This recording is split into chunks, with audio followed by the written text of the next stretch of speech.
खुशी घड़ी रुके ना एक घड़ी एक पल है जिंदगी एक पल कुछ भी नहीं।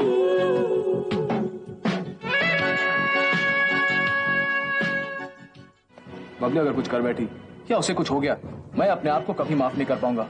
लेकिन इसमें तुम्हारी कोई गलती नहीं है ऋषभ। भाई उसके घर से चले जाने की वजह तो आखिर मैं ही हूँ ना। तुम्हें ऐसा नहीं सोचना चाहिए ऋषभ। ओह कम ऑन मेधा, मेरे सोचने न सोचने से क्या फर्क पड़ता है। सच्चाई तो यही है कि वो मेरी वजह से घर छोड़कर गई है। मैं मानता हूँ कि हमारे बीच में बहुत सी पर्सनल डिफरेंसेस हैं, लेकिन हमारे बीच में कॉमन इंटरेस्ट भी तो है, मल्होत्रा इंडस्ट्रीज की कामयाबी। और चाचा जी, हमारी कंपनी को आपकी जरूरत कल भी थी और आज भी है, और इसीलिए तो हमने ये तय किया है कि आप यहाँ के वाइस चेयरमैन बनेंगे। किसने तय किया है? किसने तय किया मुझे इस तरह नीचा दिखाने का? अरे चाचा जी, इसमें नीचा दिखाने वाली कौन सी बात है? जब डैडी जिंदा थे तो उनसे बहुत गिले शिकवे, बहुत शिकायतें थी मुझे, लेकिन अब उनकी मौत के बाद मैं उन शिकायतों को जिंदा नहीं रखना चाहता। ये समझ तुम्हारे अंदर अगर एजीएम के बाद आई तो वजह गलत है। एजीएम वजह नहीं है, लेकिन हाँ, ये तब्दीलियां एजीएम के दौरान जरूर शुरू हुई थी। मैं तुम्हें चेयरमैन के काबिल समझती थी, इसलिए तुम्हें वोट दिया।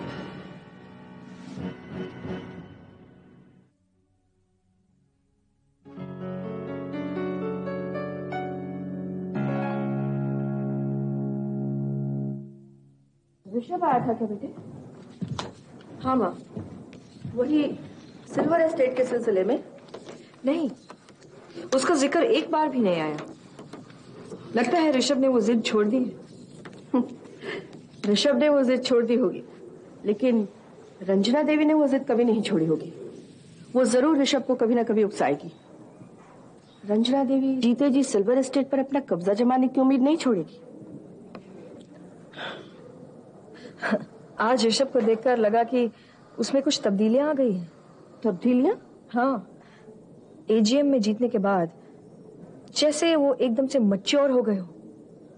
अपने पिछले बर्ताव के लिए शर्मिंदा था और माफी मांगने आया था, और यकीन मानो माँ, माफी दिल से मांगी उसने। थोड़ी सी भी बनावट नहीं थी उसमें। बेटे, मुझे तो इस खानदान पर कभी यकीन नहीं होता। मौसम की तरह बदलते हैं इन लोगों के रिश्ते, कभी अच्छे तो कभी बुरे। लेकिन ऋषभ में आज रंजना देवी कम और केशव मल्होत्रा ज्यादा नजर आया मुझे। और तुम जानती हो, केशव रिश्तों पर टिका रहता था, और इसका सबसे बड़ा सबूत मैं हूं। केशव की तो बात ही कुछ और थी बेटे। केशव जैसा इंसान आज नहीं है।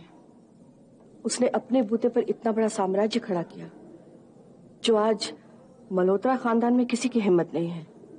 पता नहीं क्या करेंगे वो लोग उसके बिजनेस का। तभी मैंने ऋषभ से कहा कि मैं कल से ऑफिस जाना शुरू करूंगी। क्या तुम ऑफिस जाओगी?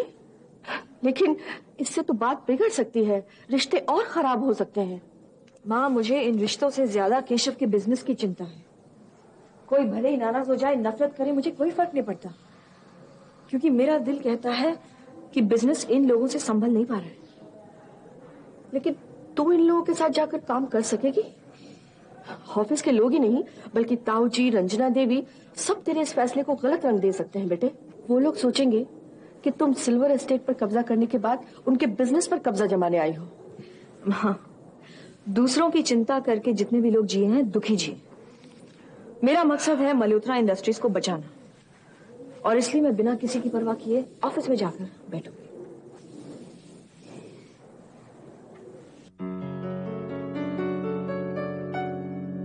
ऋषभ से मीटिंग हो गई? सलीके से नाम लो उसका। कहो चेयरमैन ऋषभ साहब से मीटिंग हो गई। क्या बात है, किस लिए बुलाया था तुम्हें? लेबल चिपकाना चाहते थे मेरे चेहरे पर, ताकि मुझे अपनी औकात याद रहे। मैं कुछ समझी नहीं। अरे समझदार तो ये लोग हैं, हम तो बेवकूफ हैं। ऑफिस में मेरी मौजूदगी को नाम देना चाहते थे। कहने लगा हमने फैसला किया आपको वाइस चेयरमैन बनाने का, ताकि हर वक्त मुझे ये याद रहे कि वो मेरा बॉस है। उन लोगों ने तुम्हें वाइस चेयरमैन बनने का ऑफर दिया और तुम मना करके चले आए? और नहीं तो क्या, अपनी इस बेइज्जती के लिए उनका शुक्रिया अदा करता। इसमें बेइज्जती की क्या बात है? वाइस चेयरमैन का ओहदा, उसकी पावर जानते भी हो। मल्होत्रा इंडस्ट्रीज का वाइस चेयरमैन बनना बहुत ही इज्जत की बात है। और तुम ये ऑफर ठुकरा कर चले आए। अरे छोड़ो, इसके पीछे भी उनकी जरूर कोई चाल है। कोई चाल नहीं है महक। उन्हें तुम्हें वाइस चेयरमैनशिप ऑफर करना ये जाहिर करता है कि इस कंपनी को तुम्हारी सख्त जरूरत है। ऋषभ से शायद ये कंपनी ठीक से संभाल नहीं पा रही। उन्हें तुम्हारा इन्वॉल्वमेंट, तुम्हारी मदद की जरूरत है। तुम्हें वाइस चेयरमैनशिप ऑफर करना उनकी मजबूरी है। ठीक है, लेकिन ये सब नाटक करने की क्या जरूरत है? अरे भाई, वाइस चेयरमैन बने बगैर भी मैं कंपनी के सारे काम कर सकता हूँ। लेकिन वाइस चेयरमैन बनकर आप अपने लिए भी बहुत कुछ कर सकते हैं। क्या मतलब? देखो, ये बात तो बिल्कुल साफ है कि ऋषभ से ये कंपनी संभल नहीं पा रही और ना ही कंपनी कोई तरक्की दिखा रही है। और चेयरमैन की गैरहाजिरी में वाइस चेयरमैन को पूरा हक बनता है कि वो कोई भी फैसला ले ले। और अगर इन तीनों बातों को जोड़ा जाए तो क्या नतीजा निकलता है कि वाइस चेयरमैन बनना तुम्हारे लिए चेयरमैन बनने का रास्ता खोलता है। रास्ता? चेयरमैन? मैं कुछ समझ नहीं रहा हूँ। देखो महक, ऋषभ को बस एक गलती करने की मोहलत दी, उसके बाद कंपनी खुद ही उसे कुर्सी से उतार कर तुम्हें चेयरमैन बना देगी। शायद तुम ठीक कह रही हो, मगर अब क्या करें? मैं तो ऋषभ को साफ इनकार कराया। अरे तो उसमें क्या है? तुमने जाकर ठंडे दिमाग से सोचा, ऋषभ की ऑफर पे गौर किया, तुम्हें लगा ऋषभ ठीक था और दूसरी बार सोचने पर तुमने उसका ऑफर कबूल कर लिया। I think you are right. पापा, आपने दिन में भी शराब पीना शुरू कर दी? तू बहुत किस्मत वाला है सोनू कि तेरे को दिन नजर तो आता है। तेरे बाप को तो सिर्फ रात ही नजर आती है। बहुत रातों से दिन नजर ही नहीं आया। सर पे रात, किस्मत में रात, आंखों में रात।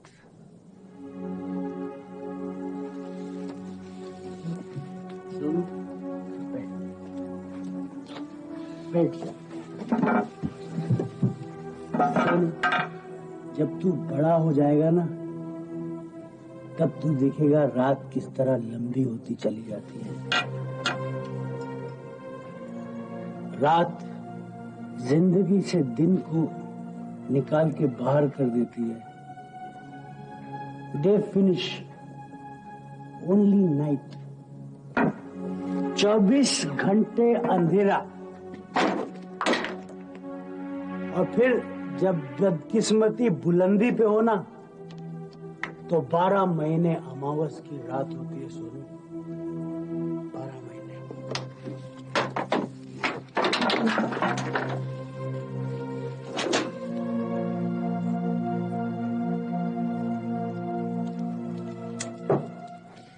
जिंदगी किस चिड़िया का नाम है?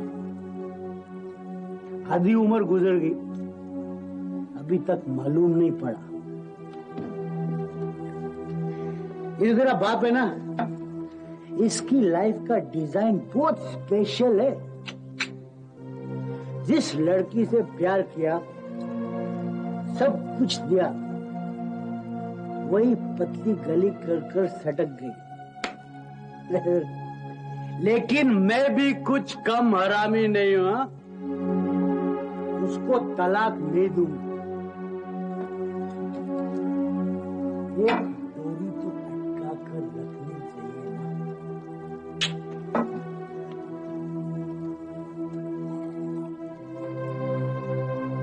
लेकिन एक बात है, वो जो तेरी माँ है ना,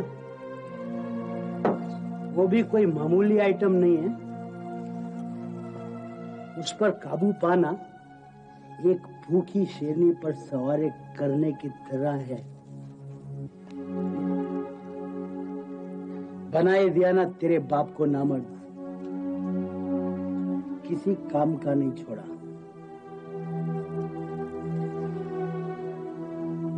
सारी जिंदगी वेस्ट हो गई, अक्का जिंदगी वेस्ट। कुछ काम करने के लायक नहीं रहा, और अब कुछ काम कर भी नहीं सकता।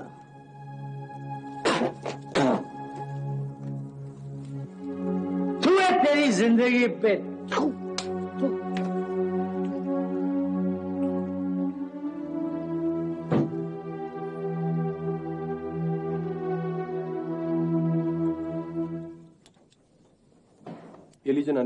दवा खा लीजिए। छोड़ ये सब दिलासा, मरना तो है ही। जिंदगी में यही तो काम बाकी रह गया है। बाकी सब काम मैंने निभा लिया है, निपटा लिया है। अब तो पब्लिक के गम एक ही बात का है कि मरने के पहले बबली को मिलूंगी या नहीं। नहीं तो इसकी परवरिश में कोई कमी छोड़ी नहीं मैंने। नानी माँ, ऐसी बातें मत कीजिए, आ जाएगी बबली। छोड़िए तेरी जिद बबली को ढूंढने के लिए। अपना काम कर बेटे। बबली अभी कहीं जाकर बस चुकी है, अभी उसका आना मुश्किल है। और किसी के लिए नहीं आए नानी माँ, आपके लिए जरूर आएगी वो। इतनी बुरी नहीं है वो कि आपसे नाता तोड़ दे। बुरा वाकई मुझे नहीं लगा बेटा। बेटी पराई अमानत होती है, और मैंने तो दिल को इतना संभाल के रखा है और समझा दिया दिल को कि उसको मैंने विदा कर दी। वो जाने तो वाली थी ही, थोड़े दिन पहले चली गई। नानी माँ, मैं आखिरी दम तक बबली की खोज करूंगा, आपके सामने ला के रखूंगा उसे। आप देख लीजिए नानी माँ। मैंने तो सारी उम्मीदें छोड़ दी। अभी तो ये भी उम्मीद नहीं है कि मेरे मरने के पहले मैं बबली का मुंह देख सकूं। नानी माँ, मैं सोच रहा था कि अगर आप मुझे बबली के माँ बाप का पता दे दे तो मैं उनको यहाँ बुलवा लेता, शायद उसे ढूंढने में मदद मिल जाए। बबली के कौन से माँ बाप को बुलाओगे? माँ की तरफ के या बाप की तरफ के? क्या? मैं कुछ समझा नहीं नानी माँ। बबली के 4 माँ बाप हैं, 2 माँ 2 बाप। जिन बच्चे के 2 माँ बाप से ज्यादा होते हैं ना, वो बड़े बदकिस्मत होते हैं। उससे ज्यादा माँ बाप? बेटा, बबली जब छोटी थी ना, उसके माँ बाप के बीच में तलाक हो गया। कारण शादी का नतीजा है बबली। अगर बबली अनाथ होती तो ज्यादा खुश होती। तो क्या तलाक के बाद उन दोनों में से किसी ने बबली को अपने साथ नहीं रखा? साथ क्यों रखे? उन्हें अपनी बेटी के ज्यादा अपनी जिंदगी प्यारी थी। दोनों ने अपनी अलग अलग दुनिया बना ली।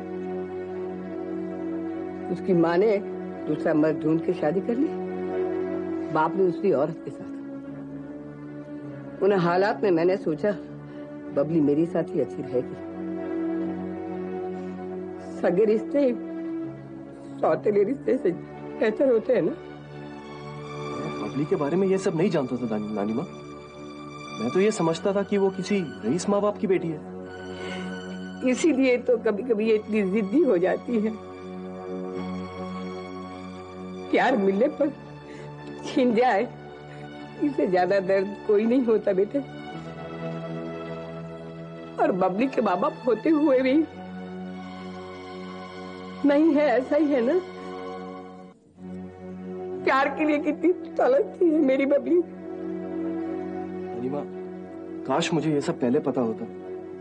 इतना प्यार देता ना मैं बबली को।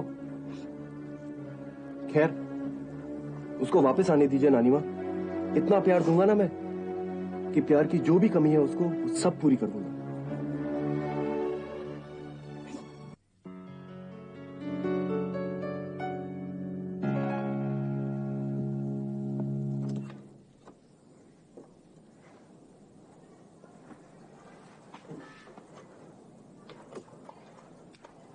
ऋषभ, अरे चाचा जी, आप आइए प्लीज कम इन। कुछ काम था?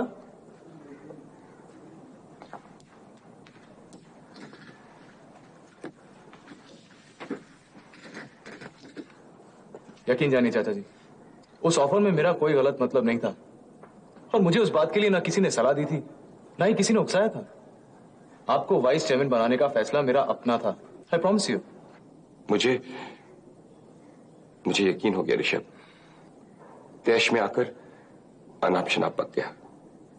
दरअसल बात है, कभी कभी घरेलू परेशानियां इंसान का पीछा करते करते उसके ऑफिस तक आ जाती हैं, और जब कोई बातें दिल में घर कर लेती हैं तो इंसान बाकी की बातें खुद अपने हाथों से खराब कर लेता है। चाचा जी, कोई ऐसी परेशानियां हैं जिसमें मैं मदद कर सकता हूं? मल्होत्रा परिवार में जितनी दौलत है उतना ही दुख है, और जब इंसान के नसीब में दुख होता है ना, तो कोई कुछ नहीं कर सकता, कुछ भी नहीं। ऋषभ, दौलत के साथ मदद की जा सकती है तो मैं वैसा ही करूं। तो वादा कीजिए चाचा जी, आप वाइस चेयरमैनशिप के बारे में जरूर सोचेंगे, प्लीज। अब इसमें सोचना क्या है ऋषभ, मैंने फैसला कर लिया है, मैं वाइस चेयरमैन की पोस्ट कबूल करता हूं। दैट्स ग्रेट न्यूज चाचा जी, thank you so much. It's okay Rishabh, तुम ठीक ही कहते हो, हमें गुजरे हुए कल को लेकर अपने आज को खराब नहीं करना चाहिए।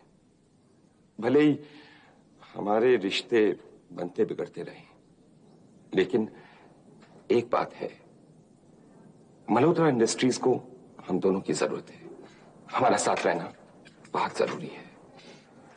और चाचा, ये बात मैं शायद किसी और के सामने ना कह पाऊं, लेकिन आपसे कहता हूं, ये कंपनी में अकेले नहीं चला सकता। चाचा, मुझे आपके तजुर्बे और आपके सलाह की सख्त जरूरत है। आपके भाई और मेरे पिता केशव मल्होत्रा ने पर्सनल लेवल पे शायद बहुत ज्यादतियां की थी, लेकिन ये मल्होत्रा इंडस्ट्री उन्होंने अकेले अपने बलबूते पर खड़ी की है। जानते हो ऋषभ, मैं भैया से बहुत झगड़ा किया करता था, कभी कभी उनसे रूठ जाया करता था, मगर जब मल्होत्रा इंडस्ट्रीज का कोई सवाल उठता था तो हम दोनों के बीच में एक ही जज्बा पैदा हो जाता था। मल्होत्रा इंडस्ट्रीज को कोई नुकसान पहुंचाए ये मैं बर्दाश्त नहीं कर सकता, चाहे वो कोई भी हो।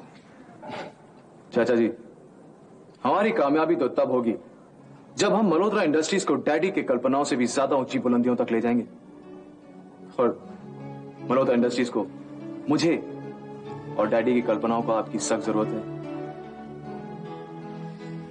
ऋषभ, पिछले दिनों में शायद मैंने ऑफिस के मामलात में कुछ लापरवाही की हो, लेकिन अब किसी को याद दिलाने की जरूरत नहीं है। मैं as vice chairman of Malhotra Industries तुमसे वादा करता हूं कि हमारी कंपनी की रेटिंग्स सबसे ऊंची रहेंगी। थैंक यू सो मच चाचा जी, आपकी ये बात सुनकर मेरी तमाम टेंशन खत्म हो गई। ऋषभ, अगर ऑफिस को लेकर कोई ऐसे प्रॉब्लम्स हैं जो मेरी नजर में नहीं है तो मुझे बता सकते हो। हाँ चाचा जी, एक बहुत बड़ी अड़चन है जिसे हमें सबसे पहले सॉल्व करना है। गवर्नमेंट की कई पॉलिसीज में से एक पॉलिसी केमिकल इंडस्ट्री के लिए है। वो चाहती है कि हम अपना प्रोडक्शन बांध के रखें, लिमिटेड प्रोडक्शन, और ये हमारे लिए नुकसानदायक हो सकता है। डोंट वरी, मल्होत्रा इंडस्ट्रीज को कुछ इफेक्ट नहीं कर सकता। गवर्नमेंट की पॉलिसीज और इंडस्ट्रीज के लिए होंगी, मल्होत्रा इंडस्ट्रीज के लिए नहीं। मैं कल ही दिल्ली फोन करके सब सॉल्व कर लेता हूं, और कोई प्रॉब्लम है तो बताओ। नहीं चाचा जी, फिलहाल तो यही है। And thank you so much. ठीक है, सब डिटेल्स दलाल के हाथ मेरे ऑफिस में भिजवा दो। I look into it. Thank you. Okay.